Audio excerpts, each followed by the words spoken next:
Selamat datang di kota Batavia tahun 1627.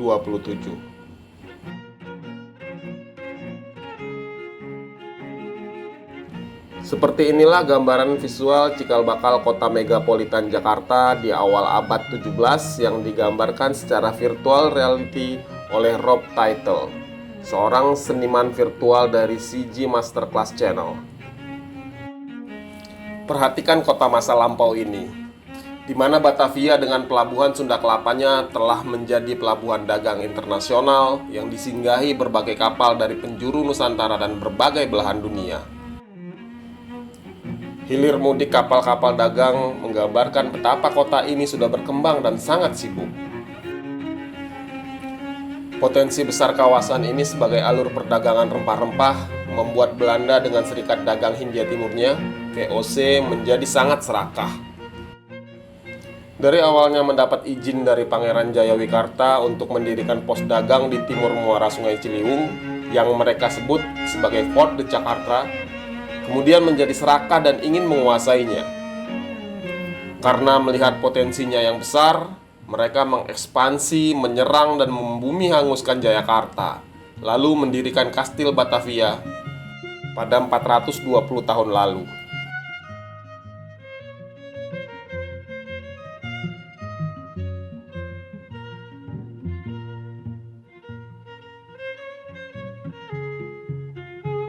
Dari sinilah cengkeraman VOC menguasai Nusantara bermula, dan inilah masa-masa keemasan Serikat Dagang Hindia Timur itu.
Nah, Kastil Batavia ini lebih besar 9 kali daripada Fort Jakarta.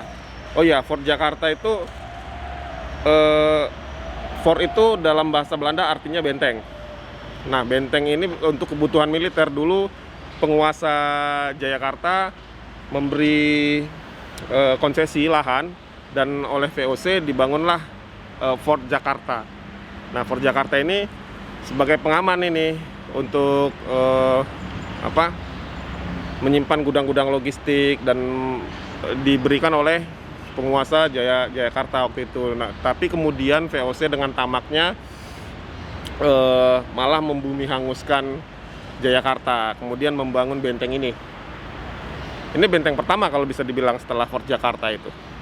Bisa dibilang benteng ini cikal bakal Oud Batavia pertama atau Batavia lama pertama sebelum dipindahkan ke Weltervreden atau di sekitar daerah Menteng sana.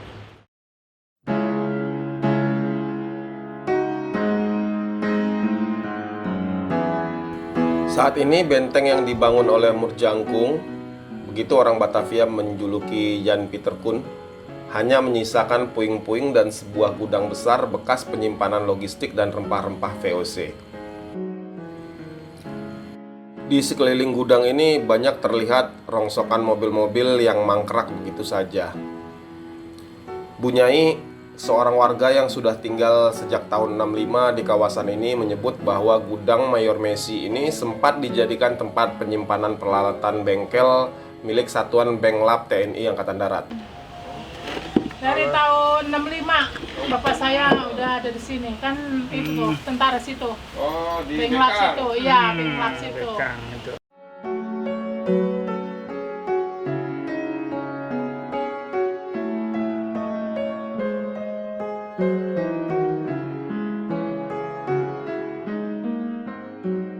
Di sekeliling gudang dan tembok benteng pun terlihat banyak truk-truk kontainer terparkir karena memang kawasan ini sekarang menjadi lokasi bongkar muat logistik.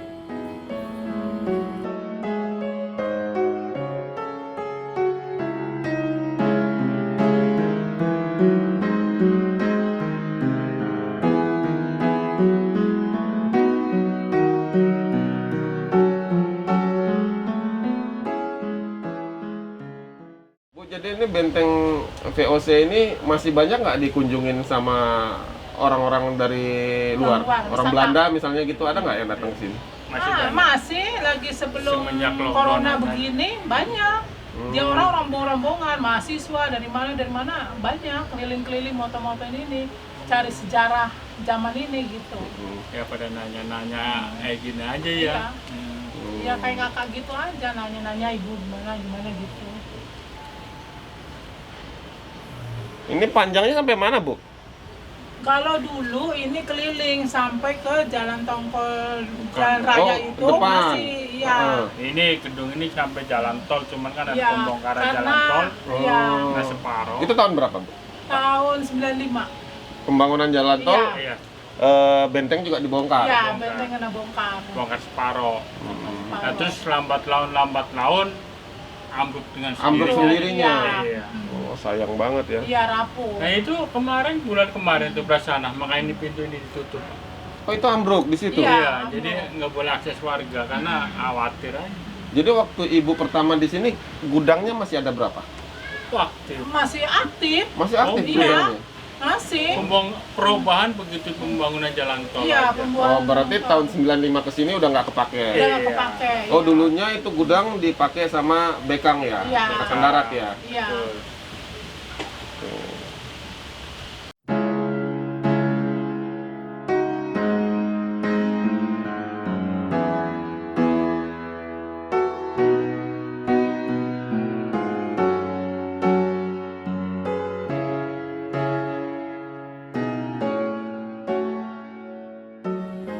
Bentuk Kastil Batavia ini segi empat, yang dilengkapi dengan 4 bastion atau kubu pengintaian yang ada di setiap sudut benteng.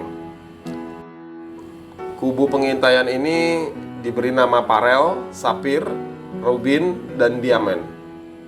Diambil dari nama-nama batu mulia. Keempat kubu pengintaian ini dihubungkan oleh dinding tinggi yang terbuat dari batu karang dan koral.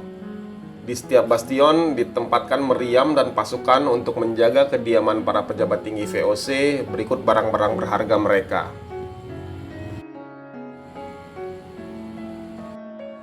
Sementara di luar Kastil Batavia terdapat 2 buah gerbang. Kedua gerbang itu adalah gerbang kolam yang lokasinya ada di ujung bastion Parel dan gerbang Delft yang ada di ujung bastion Robin. Sedangkan di sebelah barat kastil antara Bastion Parel dan Diamond terdapat rumah peristirahatan Gubernur Jenderal VOC. Di dalam kastil, Jan Pieter Koen membangun kantor-kantor pemerintahan, istana Gubernur Jenderal VOC, terus dia membangun juga gudang-gudang untuk gudang-gudang logistik, gudang-gudang penyimpanan rempah-rempah. Nah, ini salah satunya gudang penyimpanan rempah-rempah itu. Dulu ini ada beberapa ini gudang penyimpanan, namun akhirnya karena ada proyek pembangunan jalan tol banyak yang dirubuhkan. Kemudian dialihfungsikan ini sekitar sebelum tahun 95 ini sempat dijadikan gudang perbengkelan Angkatan Darat. Setelah itu terbengkalai sampai hari ini yang seperti kita lihat seperti ini.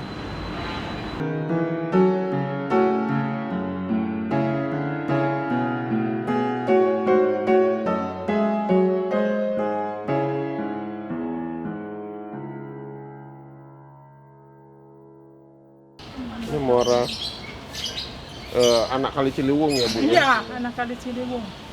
Nembusnya ke sana ya? Iya, nembusnya sampai Pintu ke pintu Sunda Kelapa. pelabuhan Sunda Kelapa. Jadi ini benteng ini berhubungan sama pelabuhan Sunda Kelapa Iya. ya. Museum Bahari Museum sekarang Bahari. ya. Lagi gali ini aja banyak bekas-bekas perahu Oh, kayu. banyak. Ada nemu paku kuningan, paku perahu gitu loh. Mm-mm. Ini masih utuh gitu. Masih utuh. Iya. Kapal zaman dulu.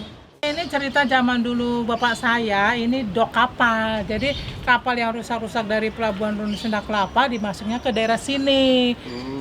Jadi kapal-kapal rusak masuk ke daerah sini semua. Makanya dulu lagi pas penggalian kali, beko-beko tuh sering nemuin bangkai-bangkai kapal. Kapal kayu? Iya, kapal kayu. Kayak besi-besinya, jati-jati, dah paku-pakunya juga dari Kuningan semua itu.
Di belakang benteng ini ada anak kali Ciliwung. Dulunya itu kanal-kanal yang dibangun Jan Pieter Koen sebagai salah satu infrastruktur pertahanan kota ya.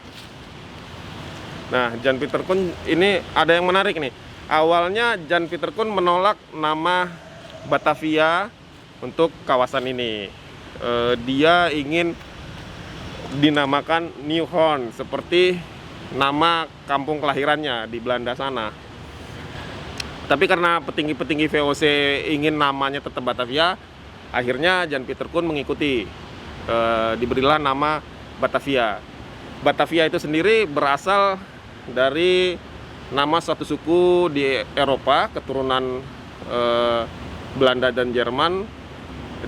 Itu ada satu suku bangsa namanya Batavia. Nah, itu yang dipakaikan untuk nama kota ini.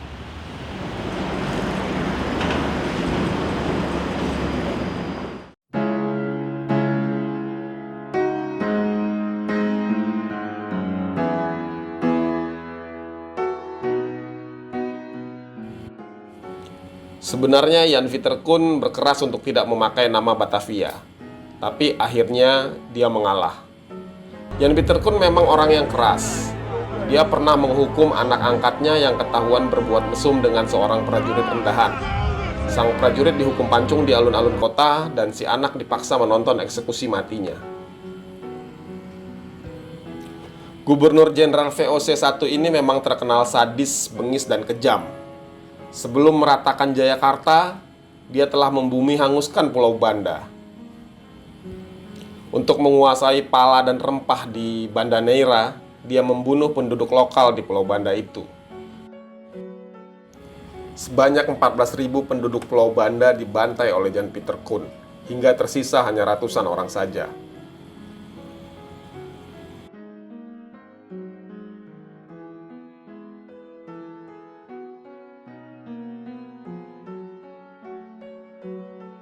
Ada lagi hal unik tentang Jan Pieter Koen ini, yakni tentang kematiannya. Dari kabar resmi pemerintah Belanda disebutkan Jan Pieter Koen ini meninggal karena terkena wabah kolera.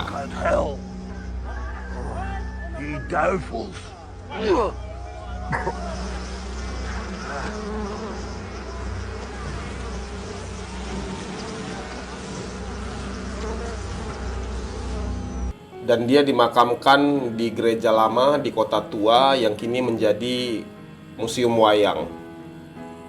Tapi banyak yang ragu apakah jasadnya memang betul-betul dimakamkan di sana. Bahkan arkeolog Belanda pada tahun 1939 kabarnya pernah melakukan penggalian, tapi tidak ditemukan apa-apa di dalamnya. Ada cerita dari literasi lisan dan kisah yang diambil dari babat tanah Jawa yang menyebut kalau Jan Pieter Koen sebenarnya mati di tangan Telik Sandi, atau istilah sekarang itu intelijen kerajaan Mataram. Als het kan moet hij van Batavia verplaatst worden. Het is hier niet gezond.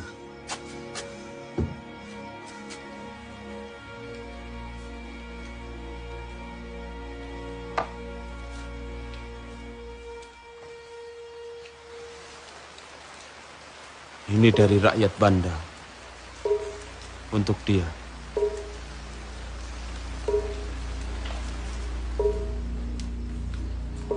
Hij heeft gewoon... Kejadian itu terjadi saat Batavia diserang oleh pasukan Sultan Agung. Telik Sandi itu bernama Nyimas Utari, seorang wanita yang menyamar menjadi pelayan Yan Piterkun.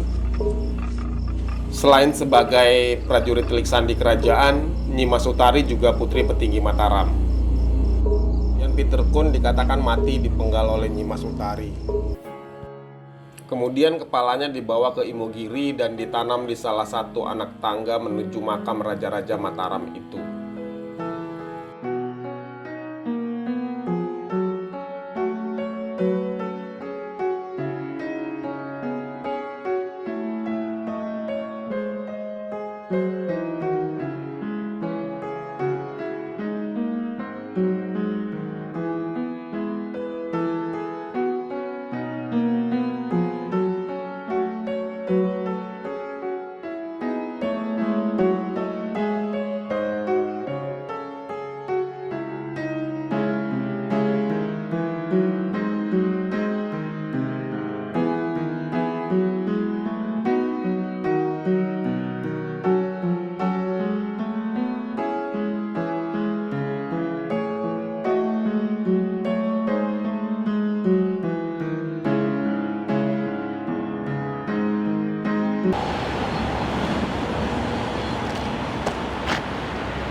Akhirnya Batavia lama ini, Oud Batavia ini akhirnya ditinggalkan, benar-benar ditinggalkan sekitar akhir abad ke-18.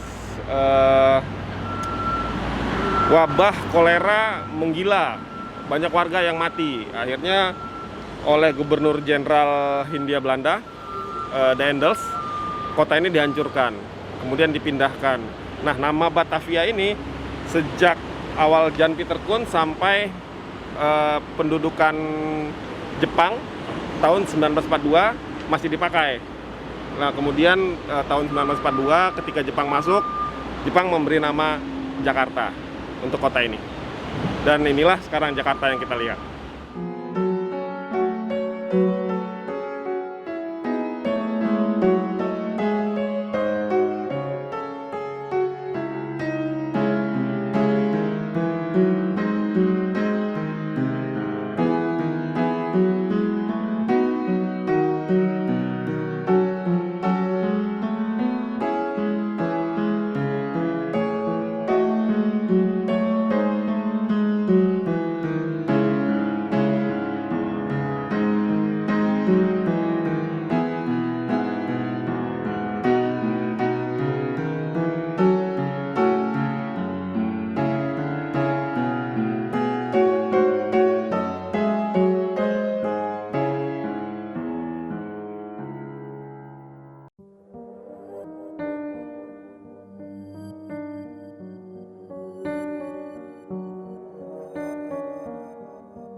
Assalamualaikum.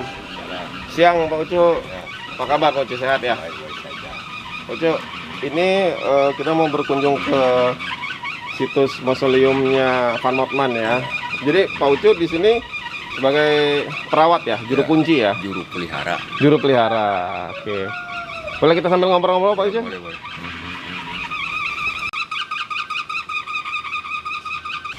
Pak Ucu, jadi ini mausoleum ini sekarang di bawah Dinas Budaya, Pariwisata dan Budaya Kabupaten Bogor ya. Sejak tahun berapa dijadikan situs Pak Ucu? Tahun 2010. 2011. 2011. Sebelumnya belum dijadikan situs. Belum. Berarti Pak Ucu yang ngerawat Iya. sebelumnya. Ya sebelumnya dari turun temurun kalau bapak merawat di sini dari orang tua kakek, dari buyut baru ke bapak orang tua, baru ke bapak. Bapak yang keberapa? Generasi Yang keberapa? keempat. Keempat. Artinya dari kakek-kakek Bapak, boleh kita sambil jalan Pak? Ya, boleh. Jadi artinya dari kakek-kakek Bapak waktu masih ada keturunan keluarganya Van Motman ini Ya. udah ngurusin makam ini? Udah. Karena yang membuatnya itu buyut. Buyutnya. Mau. Oke. Nah, ini tinggal berapa ini sekarang makam yang ada di sini? Kalau pilarnya? makamnya sih masih utuh. Mm-mm. Masih ada yang tinggal sisa yang masih berdiri itu 12. 12. Sebenarnya ada berapa awalnya? Sebenarnya ada 37. Ada 37. Yang di dalam 4, yang di luar 33. Tapi tersisa tinggal 12. Ya 12. Ini keluarganya semua ya? Ya. Keluarga Van Motman semua ya. Pak Ucu dari umur berapa dialihkan Bapak untuk merawat? Dari ini? orang tua itu waktu orang tua merawat tahun 53 sampai 60 karena orang Belanda yang di Indonesia udah angkat kaki ke Belanda. Itu otomatis ya orang tua terus merawat ya diikuti sama bapak gitu. Tapi nggak punya honor, biasa ala ya tuh cuma apa namanya Dari orang yang berkunjung lah sekarang ini palingnya Pak ya. Oke, kalau dari kabupaten ada lah ya untuk perawatan ya. Oke. Nah, ini makam Cungkup yang utama ya. iya Ini mausoleum yang utamanya ya. Siapa aja Pak yang dikubur di situ Pak? itu anaknya Gerrit William Kasmir yang jadi direktur perkebunan dermaga yang kedua. Yang kedua Peter itu. Peter Kones itu kan pertama, yang kedua itu namanya tuh lupa namanya. Oh, Kita anaknya yang kedua. meninggalnya memang di Perancis. Meninggalnya di Nah, Perancis. jadi mau ke sini kan berabe, jadi mungkin udah dimumi di sana. Jadi di Perancis di mumi, Ya, terus ditaruh di sini, dibawa ke sini. dibawa ke sini. Oke. Jadi ada berapa mumi yang ditaruh di sini Ada Pak? 4. Ada 4. Di mana Pak? Pak Uci bisa lihatin di mana?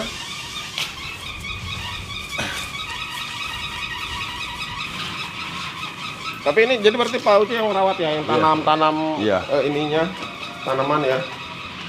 Nah, di sini 1, 2. Oh, ada 4. Jadi berarti ini kayak laci gitu ya dulu ya? Bukan, ini Jadi? bukan lagi. Jadi Kaca bening. kaca bening, cuma ditaruh gitu aja, bisa digeser berarti. Iya, bisa digeser. Waktu Pak Ucu masih kecil pernah lihat? Belum, enggak. Enggak. Iya. Berarti Karena udah itu enggak ada. tahun 42 Mm-mm. dijarah seorang Jepang. Waktu Jepang masuk tahun 42 Ya, dirusak. dirusak. Diganti sama diganti ini dibawa ke Belanda yang rusak itu digantikan lagi sama keluarga lagi 4. Itu ditutup pakai coran. Ada Diganti namanya. maksudnya diganti dengan Mayatnya. mayat yang lain. Ya, Keluarganya juga. tapi nggak dimumi kayaknya karena pakai peti. Oh, pakai peti.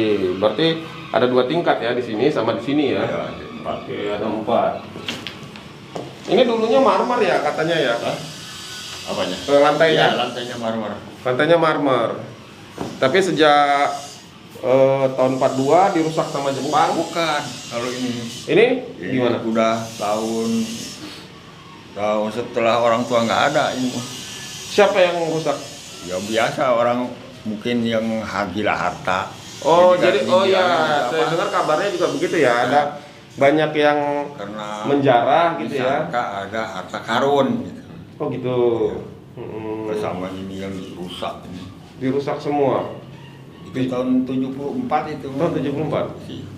Nah, jadi keluarganya Van Motman ini masih ada nggak yang sekarang di sini, Pak Ucu? Yang mana? Yang masih hidup di Indonesia? Banyak. Masih ada keturunannya? Malah ada yang baru yang di Karawaci itu. Suka sering kemari tapi udah situasinya begini nggak ada. Nggak ada ya? Oh, tapi masih ada berarti ya? Ada. Nah, kabarnya dari 13 orang anaknya Van Motman itu 6 orang dikuburin di sini ya? Iya. Masih balita semua yang dikubur di sini? Balita itu yang sudah syarat. Oke.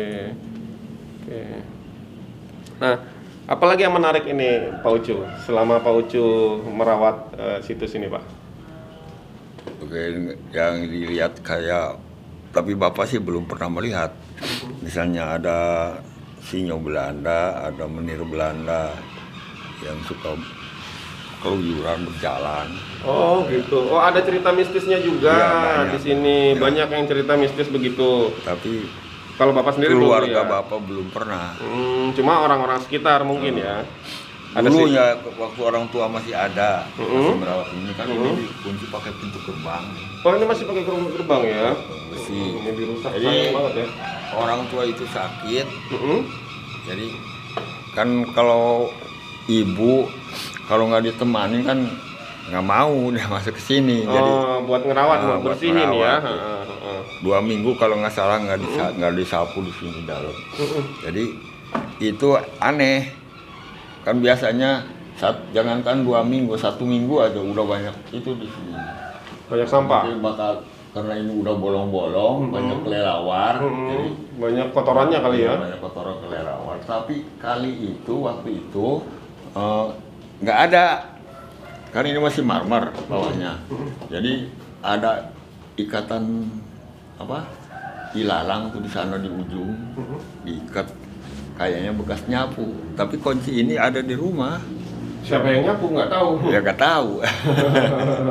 Gitu. Iya. Itu waktu Bapak masih kecil ya, Bu? Ya. Oke.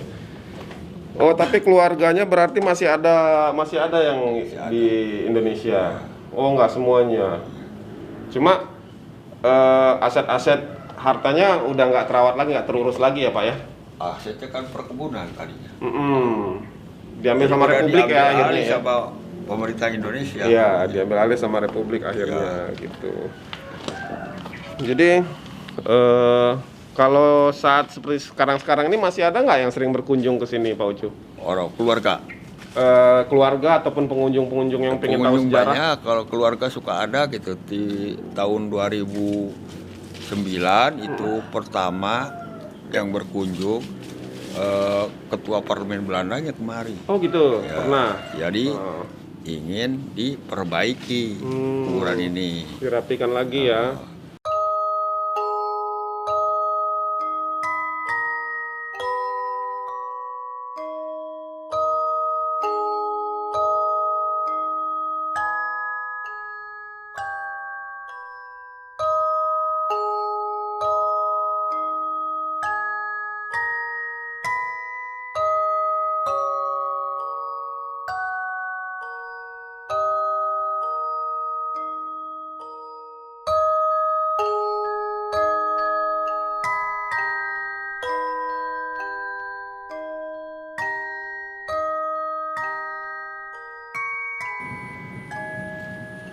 Nah, ini mausoleum atau taman pemakaman milik keluarga Van Motman, salah satu mausoleum peninggalan Belanda yang masih ada. Nah, siapa Van Motman ini? Van Motman ini adalah tuan tanah di kawasan Bogor. Nah, dia punya tanah besar sekali. Nama lengkapnya itu Gerrit William Van Motman. Nah, dia ini seorang tuan tanah Belanda yang mempunyai lahan dari Dramaga, Jambu sampai Luiliang. Luas lahannya itu yang dia miliki itu sekitar 118.000 hektar. 118.000 hektar itu besar sekali itu 2 kalinya kota Jakarta. Sementara Jakarta sendiri kita tahu kan 66.000 hektar ya. Nah, dia punya 118.000 hektar. Van Motman ini adalah seorang Belanda yang merantau ke Indonesia. Waktu itu di usia 17 tahun dia menjadi administrator di gudang VOC.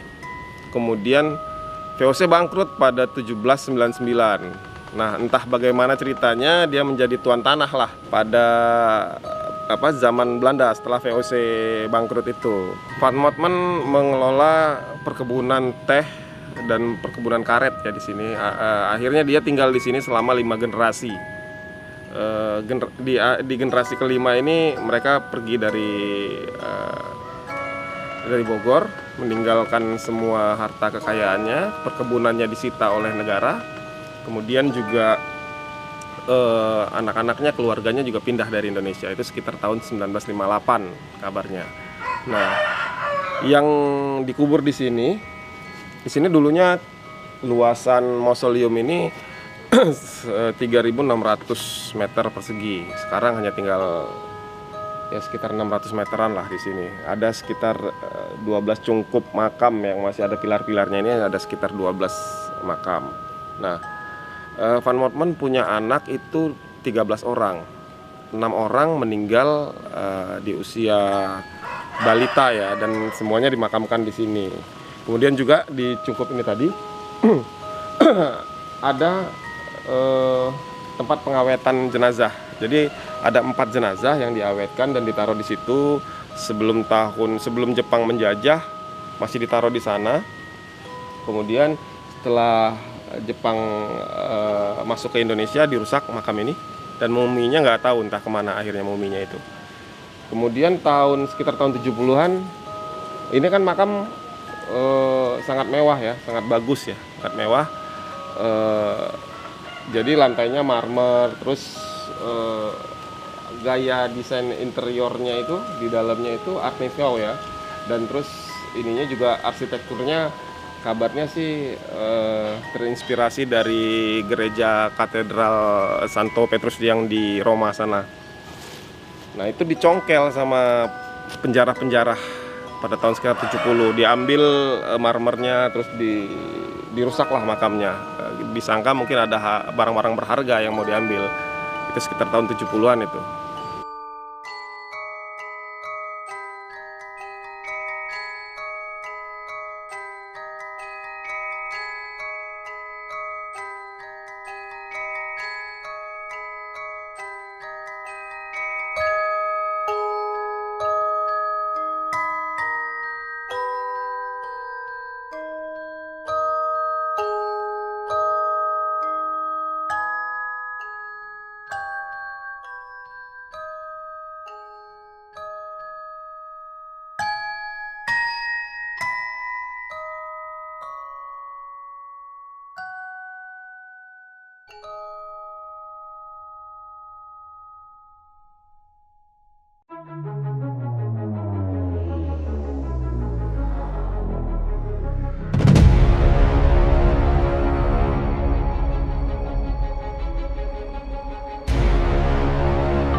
Ya, masih di momentum hari kemerdekaan kita di bulan Agustus. Hari ini kita berkunjung ke Monumen Dan Mogot.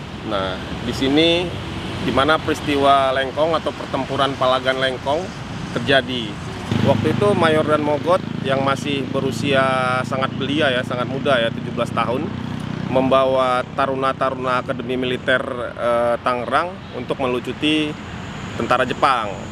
Itu tahun 46, tanggal 25 Januari saat peristiwa itu terjadi. Nah, inilah mungkin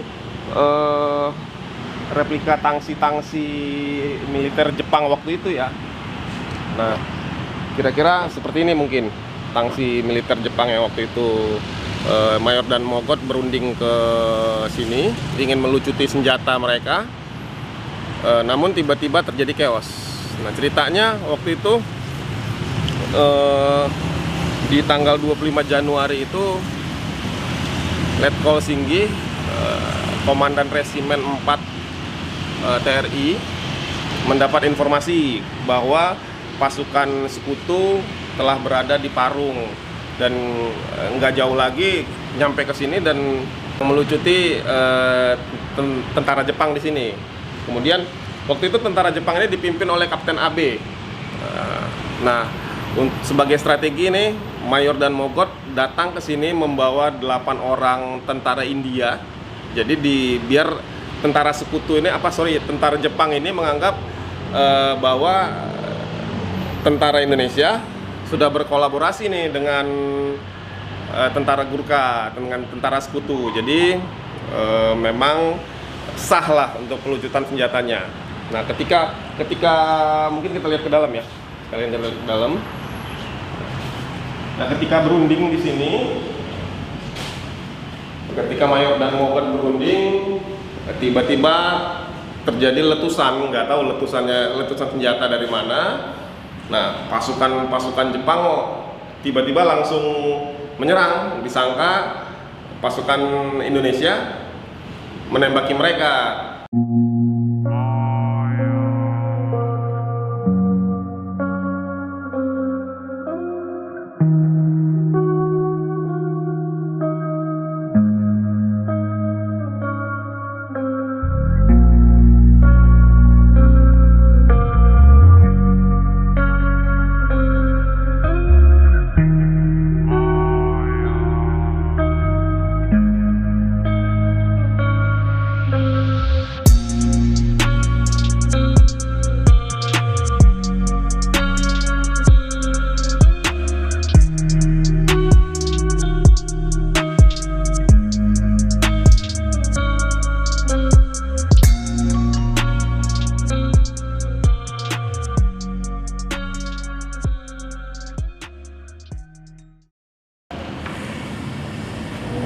Nah, jadi setelah berunding di sini, ketika berunding, Mayor dan Mogot mendengar tembakan di luar, tiba-tiba terjadi chaos.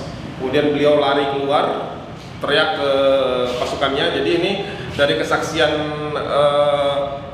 taruna-taruna yang selamat, Mayor dan Mogot sempat lari keluar, teriak ke anak buahnya, disuruh tiarap, semuanya ditiarap. Nah, waktu itu udah hampir maghrib ya kabarnya.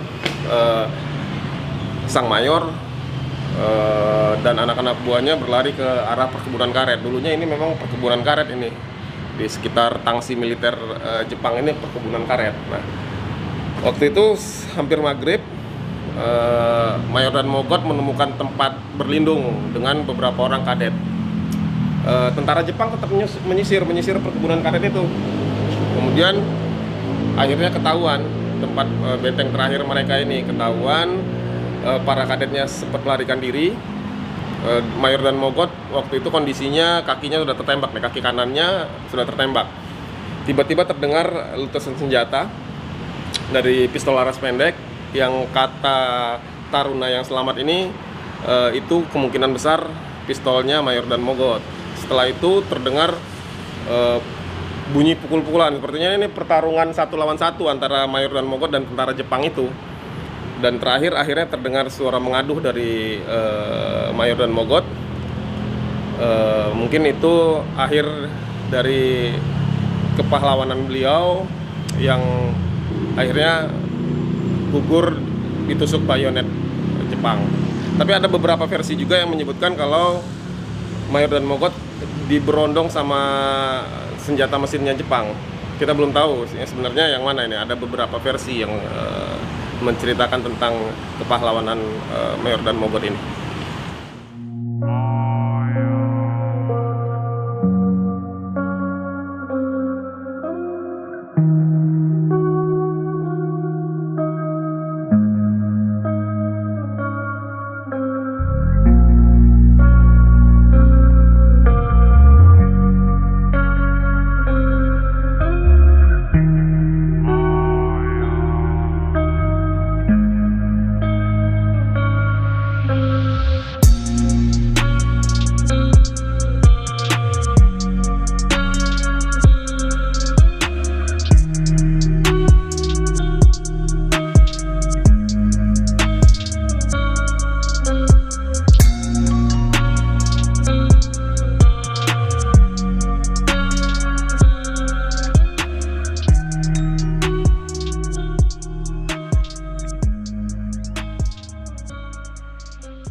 Nah, ini di depan kita ada monumennya. Ini monumen Perang Lengkong, dekat dengan tadi situs tangsi militer Jepang.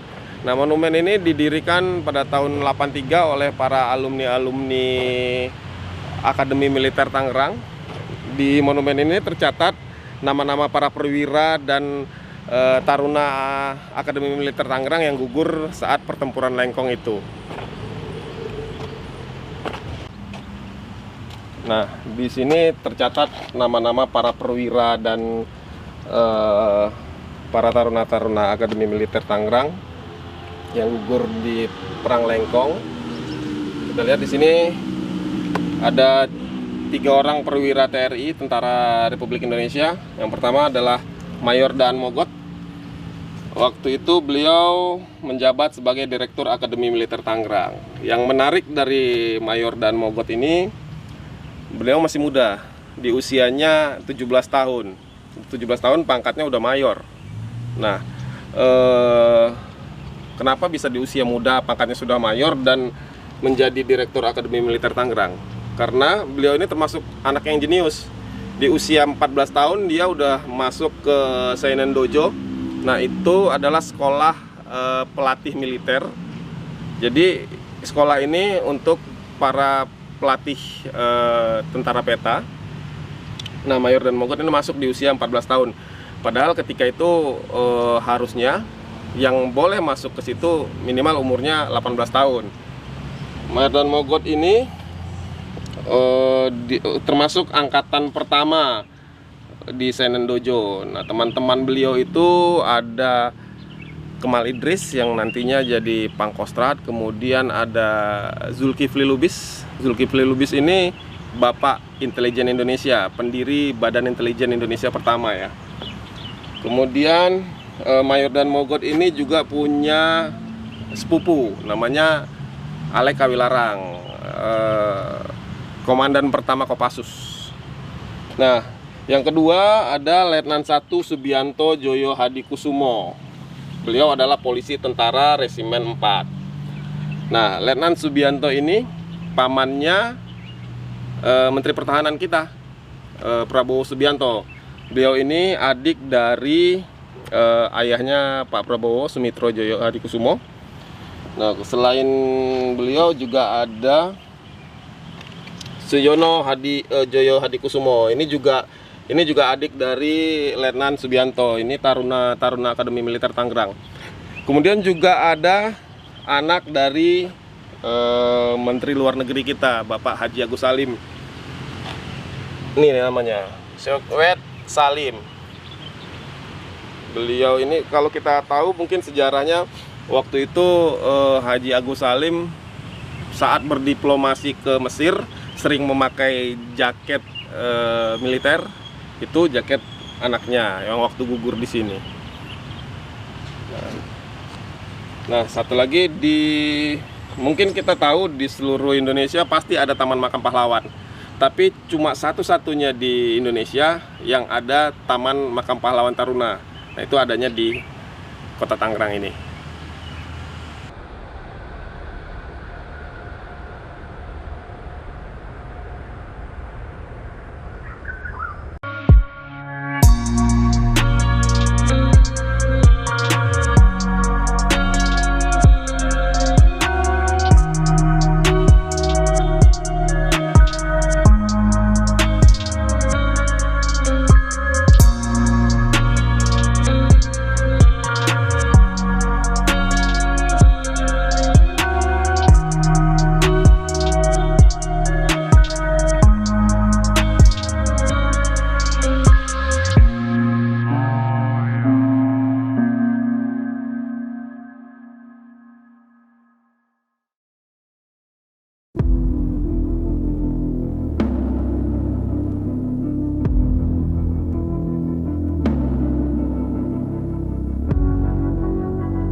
Ya, ini adalah Mausoleum Ogekau.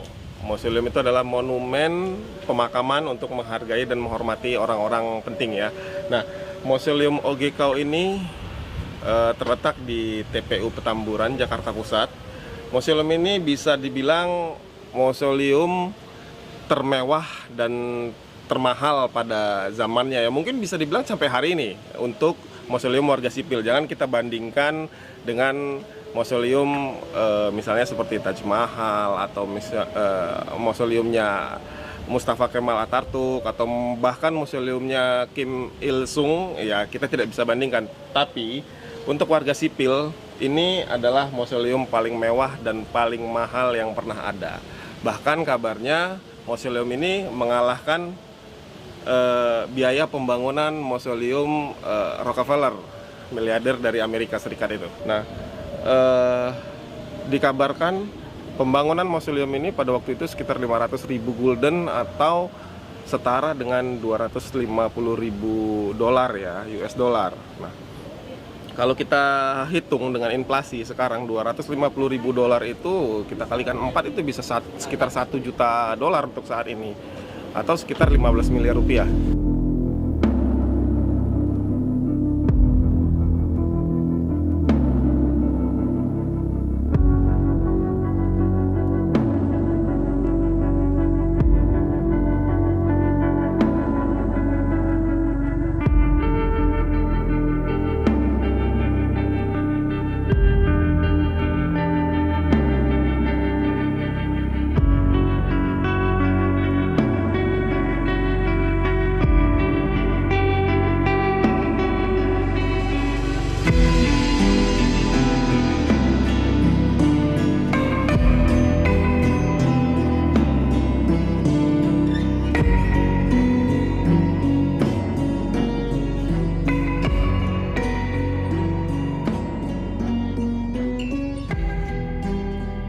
Mausoleum Ogekau ini dibangun tahun 1929, 2 tahun setelah Ogekau sendiri meninggal. Nah, selesai dibangun itu sekitar tahun 31. Kemegahan dari mausoleum ini bisa dilihat dari viralnya pada waktu itu, viralnya berita tentang peresmian mausoleum ini di koran-koran Belanda pada waktu itu di Batavia ya. Saking viralnya pada waktu itu Gubernur Jenderal Hindia Belanda sampai datang berkunjung ke sini, dan kabarnya berita di media massa begitu gencar, tercatat hampir 42.000 orang mengunjungi mausoleum ini pada tahun antara 1931 sampai 1932 setelah diresmikannya mausoleum ini. Nah, mausoleum ini dibangun oleh istrinya Ogekau sebagai bentuk kecintaan istrinya kepada sang suami. Dibangun oleh seorang arsitek dari Italia yang bermukim di Surabaya. Jadi Ogekau ini meninggal di Switzerland, dikremasi di sana, terus abunya dibawa ke sini. Meninggalnya tahun 1927, abunya dibawa ke sini. Kemudian mausoleum ini mulai dibangun tahun 1929 dan selesai dibangun 1931. Gitu. Kalau pengen tahu tentang siapa Ogekau ini, oke, nanti kita cerita lagi. Ya. Pak Dani, ini ada 2 makam, berarti ini Ogekau dan istrinya ya. Yang sebelah kanan ini Ogekau-nya. Iya. Oke. Kalau yang sebelah sini istrinya ya. Istrinya meninggal tahun 1957 ya, setelah Ogekau disemayamkan di sini. Iya. Jadi yang dikremasi Ogekau aja. Iya. Kalau istrinya? Enggak. Istrinya nggak dikremasi ya, tapi dikuburkan seperti biasa ya. Nah, kabarnya di sini juga ada altar buat berdoa ya, buat sembahyang ya? Ada di mana, Pak? Di bawah. Oh, ada rubana, ada basement di bawah. Ada di Oh, bawah. boleh kita lihat, Pak? Boleh. Ayo.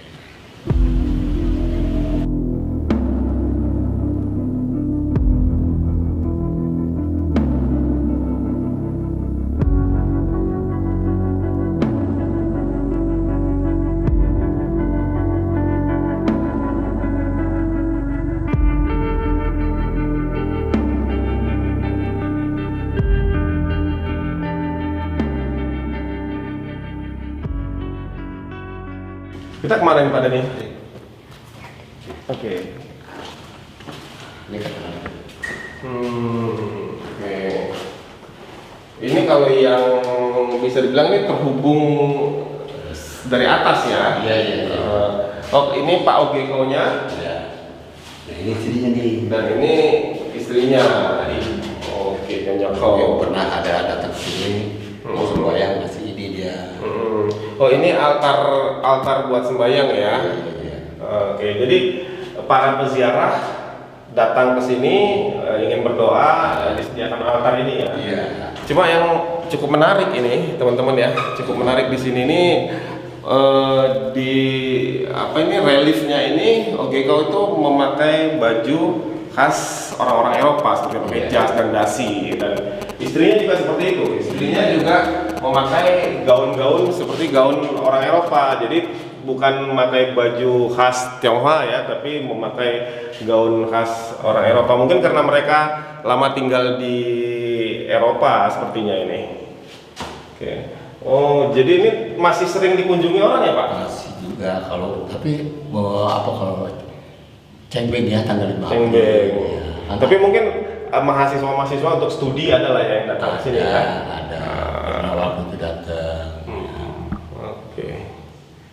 Ini cukup lumayan luas juga ini basementnya ini. Ini marmer semua om nih. Nah, itu semua marmer nih. Ini masih asli semua ya, Pak ya? Ya. Oke. Tapi ini aman lah kalau misalnya hujan apa Kalau banjir? hujannya kecil sih nggak banjir. Kalau hujan kecil nggak banjir? Ya, kalau hujannya memang lok-lokan ya, wah air kan di situ pun nggak nampung kan, otomatis liwat Iya. ke dalam. Oke. Itu. Kan.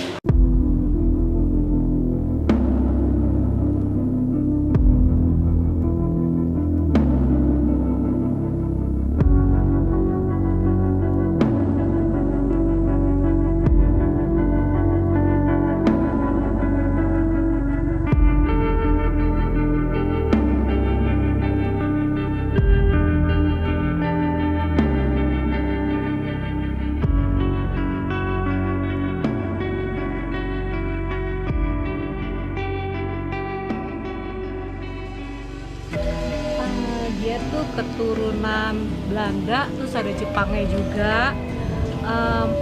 Mereka tuh meninggal, terus tadi aku tuh sampai ke bawah. Jadi aku udah pernah beberapa kali ke sini. Jadi makamnya itu kayak di mumi sebelumnya. Akhirnya mereka tutup sekarang, jadi tetap aja di bawah itu jadi dibikin kayak marmer. Ini bagus banget ya buat apa namanya? Buat historinya kita di Jakarta, buat warga Jakarta atau warga sekitarnya untuk datang ke makam ini.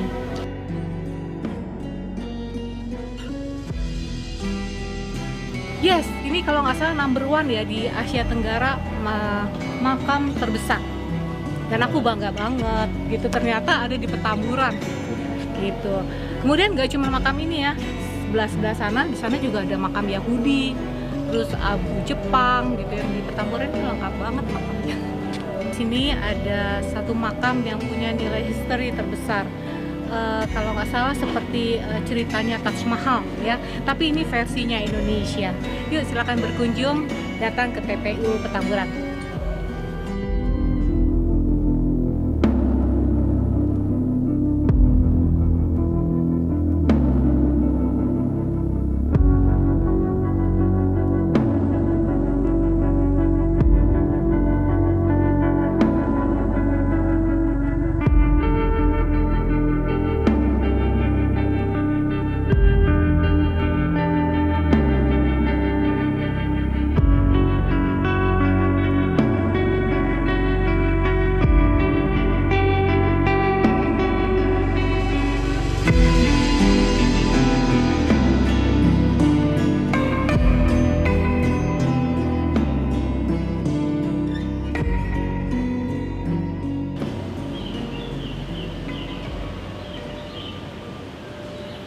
Nah, siapa Ogeko itu? Nah, sekarang kita cerita tentang Ogeko. Ogeko ini adalah seorang tuan tanah atau zaman sekarang mungkin pengusaha lah ya, pengusaha yang memiliki banyak lahan di Batavia Bogor dan di sekitar Tambun. Jadi kakek buyut Ogeko ini datang ke Indonesia abad 18 atau sekitar tahun 1769. Itu kakek buyutnya datang ke sini. Kemudian keluarga mereka bermukim di daerah Tambun. Makanya dia ini termasuk terah dari Ko Van Tambun.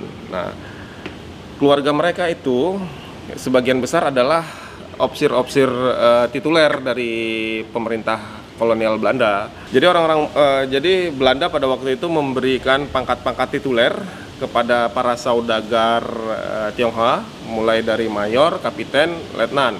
Nah, keluarga Ogeko ini termasuk ayahnya adalah seorang letnan tituler Tionghoa ya. Nah, dia berkuasa di Batavia. Sebagian besar kerabatnya itu menjabat sebagai penguasa Tionghoa pada waktu itu ya, dengan jabatan yang diberi oleh Belanda sebagai militer tituler tadi. Tapi Ogeko sendiri tidak mengikuti tradisi itu. Dia lebih memilih menjadi pengusaha dan filantropi. Ogeko ini kemudian pindah ke Belanda. Kemudian dia menjadi warga negara Belanda. Dia salah satu orang pertama warga Hindia Belanda yang diberi kewarganegaraan oleh Ratu Belanda pada waktu itu ya. Jadi itu artinya Ogeko itu dianggap memiliki jasa yang besar kepada Hindia Belanda, sehingga Ratu Belanda memberikan kewarganegaraan kepada dirinya. Salah satu jasa besarnya untuk pemerintah Belanda, Ogeko ini pada Perang Dunia Pertama pernah menggalang dana untuk Palang Merah Belanda hampir mencapai 40.000 gulden.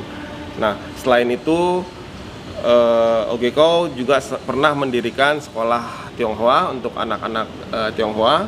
Ketika itu Belanda sudah mulai menanamkan politik etis ya, politik yang politik balas budi untuk negara-negara jajahannya. Nah, mungkin itu salah satu alasan mengapa Ogeko diberi kewarganegaraan khusus oleh Ratu Belanda. Nah, dia bermukim di Belanda itu tahun 1908 hingga kematiannya. Setelah dia pindah ke warga negara itu, pemberitaan tentang dirinya berkurang di Batavia. Nah, tahun 1927 Ogeko meninggal di Switzerland, kemudian dia dikremasi, kemudian abunya dibawa ke sini, dan istrinya Lim Sang Nio membangunkan mausoleum yang kita lihat sekarang ini.